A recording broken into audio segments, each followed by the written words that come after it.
məxsus əbazada xitab eləməsi, yəni mən bilirəm, məndən sonra aləmin içərisindən ola bilər. Arvadlarımdan biri xəyanət eləsin əhl-i beytə. Necə ki, Cəmal döyüşündə oldu, Ayşə əleyhimə əleyh, nə oldu?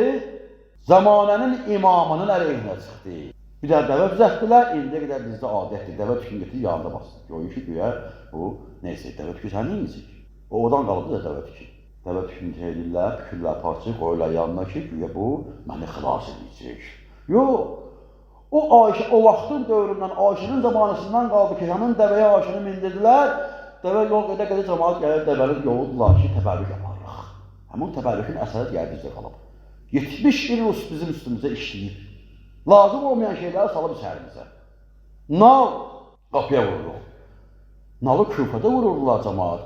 Şəhədanın üstlərindən atla gedib gəlirdilər və həmin o atın nalını vururdular qapıya ki, Yezidin ordusu adamlara gələndə göğsündə qapıya nal var, deməli bu Kərbalada Hüseynlə vuruşub. Böyük düşmən necə işləyir üzərimizdə. Və yaxud minbərlərdə indi də oxuyuruq. Bugün də oxuduq deyəsən, mən oxumadım. Ma kana Muhammedin aba ahadin min rizalikum. Peyğəmbər sizlərin şəhərinizdə heç birinin atası deyil. Oradan gəldi. Muaviyyənin dövründən. Necə? Muaviyyə əmr elədi. Mən xütbəyə çıxanda bu ayəni oxuyurum. Niyə? Çünki İmam Həsənlə İmam Hüseyin otururdular, qırağda oxudular, dedi ki, Peyğəmbərin evlatlarıyıq. Bu ayəni oxutdurmaqla sonra minbərə çıxdı Muaviyyə, bildirirdi ki, ey İmam Həsən, İmam Hüseyin, sən Peyğəmbərin evlatlarıysa da ayə deyil bunu ya. Biz 75 il minbərlərdə bunu oxumuşuq.